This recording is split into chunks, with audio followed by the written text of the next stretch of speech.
ನಮಸ್ಕಾರ, ನನ್ನ ಹೆಸರು ಪ್ರಕಾಶ್ ಅಂತೇಳಿ. ನಾವು ಕೃಷಿಕಲ ಸಹಜ ಸಮೃದ್ಧದಲ್ಲಿ ಕೃಷಿಕಲ ಒಂದು ವಿಂಗು. ಈ ಕೃಷಿಕಲದಲ್ಲಿ ಮೂಲ ಇರೋದು ಮೈಸೂರು. ಇದು ಈಗ ಹುಬ್ಬಳ್ಳಿ ಹತ್ತಿರದಲ್ಲಿ ಒಂದು ಹಳ್ಳಿಯಲ್ಲಿ ನಡೀತದೆ, ತಿಮ್ಮಾಪುರ ಅಂಥೇಳಿ. ಇಲ್ಲಿ ನಮ್ಮ ಕಡೆ ಏನಾಗುತ್ತೆ ಅಂತಂದರೆ, ಕೃಷಿಕಲದಲ್ಲಿ ಈ ಬೇರೆ ಬೇರೆ ತಳಿಗಳಂತಹ ಸೋರೆಕಾಯಿಯನ್ನು ಈ ನೋಡಿ ಎಕ್ಸಾಂಪಲ್ ಈ ಥರದೊಂದು ತಳಿ ಇದೆ, ಇದು ಹುಚ್ಚು ಸೋರೆ ಅಂತ ಬರುತ್ತೆ. ಈ ಸಂತಂತ್ರೆಯಲ್ಲಿ ನಾವು ಏನು ಮಾಡ್ತಾ ಇದ್ದೀವಿ ಅಂದರೆ ಆರ್ಟ್ ಮೂಲಕ, ಅಂದರೆ ಇದನ್ನು ಒಂದು ವಿಧದಲ್ಲಿ ಮಾಡಿ ಪ್ರೊಸೆಸ್ಸನ್ನು ಆದ ಮೇಲೆ ಇದರ ಸ್ವಲ್ಪ ಸ್ಟ್ರಾಂಗ್ ಆಗುತ್ತೆ, ನಿಮಗೆ ಪರಿಸರ ಸ್ನೇಹಿ ಇರುತ್ತೆ. ಯಾಕಂದರೆ ಒಂದು ಮರ ಕಡಿದ್ಬಿಟ್ಟು ನಾವು ಒಂದು ಡಿಸೈನ್ ಮಾಡಿದ್ರೆ ಎಷ್ಟೋ ಮರಗಳು ಕಡಿಬೇಕಾಗುತ್ತೆ. ಇದು ಪರಿಸರ ನಮ್ಗೆ ಕೊಡ್ತಾ ಇದೆ, ಅದರಲ್ಲಿ ನಾವು ಕಣ್ಣು ಹಿಡ್ಕೊಂಡಾಗ ಇಂಥ ವಿಧದ ವಸ್ತುಗಳು ಸಿಕ್ಕಾಗ, ಅಲ್ಲಿಂದ ಪರಿಸರ ಸಿಕ್ಕಾಗ ನೋಡಿ ಎಷ್ಟು ಚೆನ್ನಾಗಿದೆ ಅಂತಂದರೆ ಇದರಲ್ಲಿ ನಾವು ಪೆನ್ ಸ್ಟ್ಯಾಂಡ್ ಮಾಡಿದ್ದೀವಿ, ಆರ್ಟ್ ಮಾಡಿದ್ದೀವಿ. ಈ ಆರ್ಟಲ್ಲಿ ಈ ಪೆನ್ ಸ್ಟ್ಯಾಂಡ್ ಆಗಿದೆ, ಇಲ್ಲಿ ಬೇರೆ ಬೇರೆ ಗೊಂಬೆಗಳು ಮಾಡಿದ್ದೀವಿ.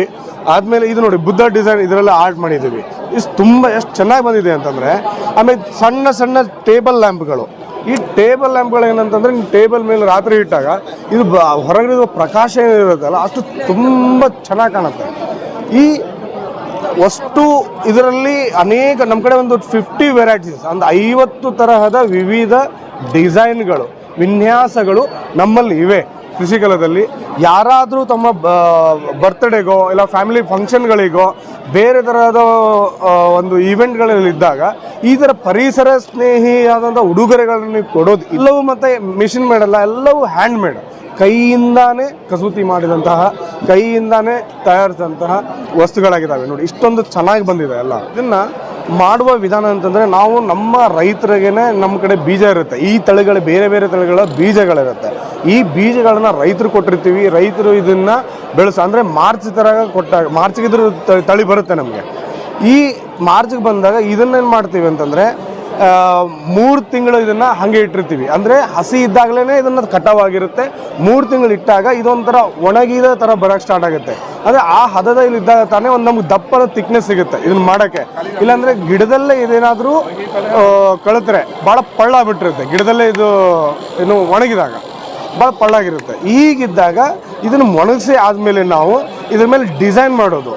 ಇದನ್ನು ಫಸ್ಟ್ ಏನು ಮಾಡ್ತೀವಿ ಅಂತ, ಡಿಸೈನ್ ಹಂತಕ್ಕೆ ಬಂದಾಗ ಕಟ್ ಮಾಡಿಬಿಟ್ಟು, ಅಂದರೆ ಇದನ್ನು ಫಸ್ಟ್ ಏನು ಮಾಡ್ತೀವಿ, ಒಳಗಿನ ತೆಗಿಬೇಕಲ್ವ, ಈ ಥರ ಇರುತ್ತೆ. ಎಕ್ಸಾಂಪಲ್ಲು ಇಲ್ಲಿ ಇರುತ್ತೆ, ಇಲ್ಲಿ ನಾವು ರೌಂಡಾಗಿ ಕಟ್ ಮಾಡ್ಕೋತೀವಿ. ಫಸ್ಟ್ ಒಂದೊಂದೇ ಪಿನ್ಗಳನ್ನ ಹಾಕ್ಕೊಂಡು ಒಂದೊಂದೇ ಕಟ್ ಮಾಡ್ತಾ ಬರ್ತೀವಿ, ಚಾಕುನಿಂದ ಕಟ್ ಮಾಡ್ತೀವಿ. ಆಮೇಲೆ ಇದು ಪೂರ್ತಿ ಸ್ವಚ್ಛ ಮಾಡಿ ಇದನ್ನು 4 ದಿನಗಳ ಕಾಲ ನೆನೆಗೆ ಇಡ್ತೀವಿ. 4 ದಿನ ನೆನೆದ ಮೇಲೆ ಇದ್ರ ಹೊಲಸು ಕಂಪ್ಲೀಟಾಗಿ ಬರುತ್ತೆ. ಅದ ಕೈಲೆಲ್ಲ ಕ್ಲೀನ್ ಮಾಡಿ ಇದನ್ನು ಒಂದು ಕ್ಲಿಪ್ ಥರದ್ದೇನೋ ಒಂದು ಉಪಯೋಗಿಸ್ಕೊಂಡು ಎಲ್ಲ ಕ್ಲೀನ್ ಮಾಡಿಬಿಟ್ಟು ನೆಕ್ಸ್ಟ್ ಹೋಗಿ ಮಾಡ್ತೀವಿ, ಡಿಸೈನಿಗೆ ಬರ್ತೀವಿ. ನಮ್ಗೆ ಯಾವ ಥರ ಈ ಸೋರೆಕಾಯಿ ಯಾವುದಕ್ಕೆ ಹತ್ತಿರ ಇದೆ, ಯಾವ ಚಿತ್ರಕ್ಕೆ, ಯಾವ ಒಂದು ಕಲೆಗೆ ಹತ್ತಿರ ಇದೆ, ಅದನ್ನು ಯೋಚನೆ ಮಾಡಿ ಓಕೆ ಇದಕ್ಕೆ ಸೂಟ್ ಆಗುತ್ತೆ ಅನ್ನೋ ಸೋರೆನ ನಾವು ಆ ಸೋರೆನ ಬಳಸ್ತೀವಿ ಅಲ್ಲಿ. ಈ ಸೋರೆ ನಾವು ಡಿಸೈನ್ ಮಾಡೋದಾಗ ಒಂದು 4 ದಿನ ಆದಮೇಲೆ ಡಿಸೈನ್ ಮಾಡೋಕೆ ಒಂದು 2 ದಿನ ತಗೋಬೋದು. ಹೀಗೆ ಬರಬೇಕು ಅನ್ನೋದಿರುತ್ತೆ. ಚಿತ್ರನ ಕಲೆಗಾರನ ತಲೆಗೆ ಬಂದಾಗ ಒಂದು 4 ದಿನ ತಗೋತಾರೆ. ಅದಾದಮೇಲೆ ಏನಾಗುತ್ತೆ, ಇದನ್ನು ಕ್ಲೀನಿಂಗ್ ಮಾಡಿ ಪಾಲಿಷ್ ಅಂತ ಮಾಡ್ತೀವಿ. ಇದು ಕೆಡಬಾರ್ದಲ್ವಾ, ಈಗ ನೀವು ತೊಗೊಂಡೋಗ್ತೀರಿ ಮನೆಗೆ, ಬಿಡು 4 ದಿನದಲ್ಲಿ ಕೆಡ್ತಂದ್ರೆ ಏನು ಮಾಡಬೇಕು ಅನ್ನೋ ಒಂದು ಇಲ್ಲ. ಸುಮಾರು ವರ್ಷಗಳ ಕಾಲ ಇದು ನಿಮ್ಮ ತಾಳಕ್ಕೆ ಬರುತ್ತೆ. ಅಷ್ಟು ಗಟ್ಟಿನೂ ಇದೆ. ಇದೇ ನೋಡಿ ಸೌಂಡ್ ಹೆಂಗೆ ಬರ್ತಿದೆ, ಅಷ್ಟು ಗಟ್ಟಿನೂ ಇದೆ. ಅದು ತುಂಬ ಮೇಲಿಂದ ಬಿದ್ದರೆ ಖಂಡಿತ ಹೊಡೆಯುತ್ತೆ. ಆಗ ಡೆಲಿಕೇಟ್ ಅನ್ಬೋದು. ನೀವು 100 ಏನಿಲ್ಲ ಅಂತಂದ್ರೆ ನನ್ನ ಪ್ರಕಾರ ಒಂದು 10 ವರ್ಷ ಆದರೂ ಆರಾಮಾಗಿಡ್ಬೋದು, ಹಂಗೆ ಪಾಲಿಶ್ ಇದೆ ಇದರಲ್ಲಿ.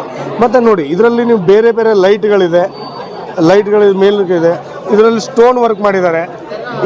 ಈ ವರ್ಕ್ ಎಲ್ಲ ಮಾಡೋದು ಇನ್ನೊಂದು ಭಾಳ ಇಂಪಾರ್ಟೆಂಟ್ ಹೇಳಬೇಕಂತಂದರೆ, ಈ ವರ್ಕ್ನ ಮಾಡೋದು ಕಂಪ್ಲೀಟ್ಲಿ ಫಾರ್ಮರ್ಸ್. ನಮ್ಮ ಕಡೆ ರೈತರು ಏನಿದ್ದಾರೆ, ಇದನ್ನು ಬೆಳೆ ಕೊಟ್ಟಿರ್ತೀವಿ, ಅವರ ಹೆಂಡಂದಿರು, ತಂಗಿರು, ಅಕ್ಕಂದರು, ಮನೆಯಲ್ಲಿ ಇರೋವಂಥವ್ರಿಗೆ ನಾವು ಇದನ್ನು ಟ್ರೈನಿಂಗ್ ಕೊಡ್ತೀವಿ. ಟ್ರೈನಿಂಗ್ ಕೊಟ್ಟು ಅದಾದಮೇಲೆ ಅವ್ರಿಗೆ 1 ತಿಂಗಳು ಟ್ರೈನಿಂಗು, ಅದಾದಮೇಲೆ ಇದ್ರ ಹಣನೂ ಕೂಡ ಕಲೆಗಾಗಿ ಅವ್ರಿಗೇ ರಿಟರ್ನ್ ಹೋಗುತ್ತೆ, ಬೆಳೆದು ಕೊಟ್ಟವ್ರಿಗೆ. ಈ ಸಾಮಾನ್ಯ ಹಳ್ಳಿಯಲ್ಲಿ ಮಾಡ್ತಾ ಇದ್ದಾರೆ. ಕಂಪನಿ ಇರೋದು ಮೈಸೂರಲ್ಲಿ, ಆಗ್ತಾರೆ ಮನಸ್ಸಾಗಿ ಹುಬ್ಬಳ್ಳಿ ಒಂದು ಹಳ್ಳಿಯಲ್ಲಿ. ಸೊ ಅವ್ರಿಗೆ ಇದು ತುಂಬ ಆರ್ಥಿಕವಾಗಿ ಹಳ್ಳಿಯಲ್ಲೇ ನಾವು ಸ್ವಾವಲಂಬನೆ ಆಗೋಕ್ಕೆ, ಸ್ವಾವಲಂಬನೆ ಅವ್ರ ಮನಸ್ಸಲ್ಲಿ ತುಂಬಕ್ಕೆ, ಹಳ್ಳಿಯಲ್ಲೇ ಒಂದು ಪಾಪ ಎಷ್ಟೋ ಬಿಸಿಲಲ್ಲಿ ದುಡಿತಾ ಇರ್ತಾರೆ. ಇಂಥರ ಕಲೆಗಳು ಕಲಿತಾಗ ಹಳ್ಳಿಯಲ್ಲೇ ಅವ್ರಿಗೆ ದುಡಿಮೆ ಸಿಕ್ಕಾಗ ಅವರು ಒಂದು ಖುಷಿ ಇರ್ತವೆ. ಅವ್ರ ನಗುನು ಕೂಡ ನಮ್ಮ ಕೃಷಿ ಕಲಕ್ಕೆ ಭಾಳ ಇಂಪಾರ್ಟೆಂಟ್ ಆಗಿರ್ತದೆ. ಈ ಸುಮಾರು ಇದನ್ನು ಹೆಣ್ಮಕ್ಳು ನಮ್ಮ ಕಡೆ ಒಂದು 8 ರಿಂದ 10 ಜನ ಆಲ್ರೆಡಿ ಕೆಲಸ ಮಾಡ್ತಿದ್ದಾರೆ. ಸೊ ಅವ್ರಿಗಾಗಿ ಅಲ್ಲಿ ನಾನು ಮಾಡ್ತಾ ಇರೋ ನನ್ನ ಕೆಲಸ ಪ್ರೊಡಕ್ಷನ್ ಮ್ಯಾನೇಜರ್ ಅಂತ ಹೇಳಿ. ಆಗ ನಾನು ಆರ್ಟಿಸ್ಟ್ ಕೂಡ ಕೆಲವೊಂದಿಷ್ಟು ನಾನೇ ಡಿಸೈನ್ ಮಾಡಿರೋದು ಇಲ್ಲಿದೆ. ಇದನ್ನು ನಾನು ಡಿಸೈನ್ ಮಾಡಿದ್ದೀನಿ. ಇಲ್ಲೊಂದಿದೆ, ಇದು ಒಂಥರ ತುಂಬ ಅದ್ಭುತವಾಗಿ ಬಂದಿದೆ. ಇದನ್ನು ನಾವು ಡಿಸೈನ್ ಮಾಡಿದ್ದೀವಿ. ಇದನ್ನು ನಮ್ಮ ಸೀಮಾ ಮೇಡಮ್ ಅಂತಿದ್ದಾರೆ, ಅವರು ಸೀಮಾ ಮೇಡಮ್ ಅವ್ರು ಮಾಡಿರೋ 2 ಡಿಸೈನ್ಗಳು. ಹೀಗೆ ಹಳ್ಳಿಯಲ್ಲಿರೋ ಹೆಣ್ಮಕ್ಳು ಮಾಡಿರೋಂಥ ಡಿಸೈನ್ಗಳು ಇವೆಲ್ಲವೂ ಹಳ್ಳಿಯಲ್ಲಿ ಹೆಣ್ಮಕ್ಳು ಮಾಡಿರೋಂಥ ಡಿಸೈನ್ಗಳು. ಇಷ್ಟೊಂದು ಚೆನ್ನಾಗಿ ಇದೆ. ಇದನ್ನು ನಾವೆಲ್ಲ ನೋಡಿದಾಗ ಏನಂತ ನಮ್ಮ ಪ್ರಕೃತಿ ತುಂಬ ಕೊಟ್ಟಿದೆ. ನಾವು ಯೋಚನೆ ಮಾಡಿ ಪ್ರಕೃತಿಯಲ್ಲಿ ಹುಡುಕಿದಾಗ ಅನೇಕ ವಸ್ತುಗಳು, ಅನೇಕ ನಾವು ಬೇಕಾದಂಥ ಆಬ್ಜೆಕ್ಟ್ ಇದ್ದೇ ಇದೆ. ಅದನ್ನು ನಾವು ಬಳಸ್ಕೊಂಡು ಏನಾದರೂ ಒಂದು ಕ್ರಿಯೇಟಿವಿಟಿ ಕೈ ಹಾಕಿದಾಗ 100% ನಮ್ಗೆ ರಿಸಲ್ಟ್ ಸಿಗ್ತಿದೆ. ಸುಮಾರು ನಮ್ಗೆ ಆರ್ಡ್ರ್ ಬರ್ತಾ ಇದೆ. ಬೇರೆ ಕಡೆ ಗಿಫ್ಟ್ ಅದು ಮದುವೆಗೆ ಹೇಳಿದ್ನಲ್ಲ, ಆ ಥರ ಆರ್ಡ್ರ್ ಕೊಡ್ತಾನೆ ಇದ್ದಾರೆ ನೇಚರ್ ಫ್ರೆಂಡ್ಲಿ ಇರೋದಕ್ಕೆ. ಇದನ್ನು ತುಂಬ ಬಳಸೋದ್ರಿಂದ ನೇಚರ್ ಫ್ರೆಂಡ್ಲಿನೂ ಆಗುತ್ತೆ, ನ್ಯಾಚುರಲಿಂದ ಬಂದಿರೋದು ಇರುತ್ತೆ. ಆಮೇಲೆ ಖುಷಿ ಆಗುತ್ತೆ ತುಂಬ ಇದನ್ನು ನೋಡಿದಾಗ. ಇದರಲ್ಲಿ ಬೆಳೆದ ರೇಖೆಗಳಿದಾವಲ್ಲ, ತುಂಬ ಖುಷಿ ಕೊಡುತ್ತೆ. ನಿಮ್ಮ ಲೈಟ್ಗೆಲ್ಲ ಹಿಂಗೆ ಮಾಡಿದಾಗ ಇಲ್ಲಿಂದ ಬಂದು ಬೆಳಕು ಬಿದ್ದಾಗ ತುಂಬ ಚೆನ್ನಾಗಿ ಬರುತ್ತೆ ನಿಮಗೆ ಬೆಳಕು. ಸೊ ಇದನ್ನು ನೀವು ಉಡುಗೊರೆಯಾಗಿ ಮುಂದಿನ ದಿನಮಾನಗಳಲ್ಲಿ ನಿಮ್ಮ ಉಡುಗೊರೆಗಳನ್ನು ಕೊಡುವ ರೀತಿಯನ್ನು ಬದಲಾಯಿಸಿ, ಪ್ಲಾಸ್ಟಿಕ್ ಅಂಥದ್ದು ಎಂಥದ್ದು ದೊಡ್ಡ ಮರಗಳನ್ನ ಕಡಿದು ಮಾಡೋವಂಥದ್ದು ಬಿಟ್ಟು ನೇಚರಿಂದನೇ ಕೊಡಿಯಲ್ಲ, ಅದು ಕೊಟ್ಟಿದೆ ನಮಗೆ, ಅದರಿಂದನೇ ಕೊಡಿ. ಇದರಿಂದ ಸುಮಾರು ಜನ ನಿಮಗೆ ಏನಾಗುತ್ತೆ, ಅನ್ನಕ್ಕೆ ದಾರಿ ಆಗುತ್ತೆ.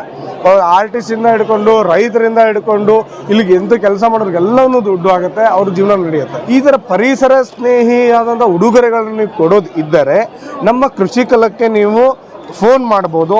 ನಮ್ಮ ಫೋನ್ ನಂಬರು 8904242782 ಅಂತೇಳಿ. ಅದರ್ವೈಸ್ ನಮ್ಮ ಕೃಷಿಕಲದ ಒಂದು ಇದು ಇದೆ, ಬ್ರೋಷರ್ ಇದೆ, ನಿಮ್ಗೆ ಅದನ್ನು ತೋರಿಸ್ತೀನಿ, ಒಂದ್ಸರಿ ನೋಡಿ. ನೀವು ಯಾರಾದರೂ ಇದು ಮಾಡಿದ್ರೆ ಭಾಳ ಪರಿಸರ ಸ್ನೇಹಿಗೆ ಇತ್ತಿದ್ದರಲ್ಲಿ ನಾವು ಹೋಗ್ತಾ ಇದ್ದೀವಿ. ಹಿಂದಿನಗಡೆಗೆಲ್ಲ ಭಾಳ ಆಧುನಿಕ ಹೋದಂಗೆ ನಮ್ಮದೆಲ್ಲ ಪರಿಸರ ನಾಶ ಆಗ್ತಿದೆ. ಅದು ಪರಿಸರದಲ್ಲೇ ಇದ್ದುದನ್ನು ಉಪಯೋಗ ಮಾಡಿದ್ರೆ ಎಷ್ಟು ಚೆನ್ನಾಗಿ ನಾವು ಅದ್ಭುತವಾದ ಗಿಫ್ಟ್ಗಳು ಕೊಡ್ಬೋದು.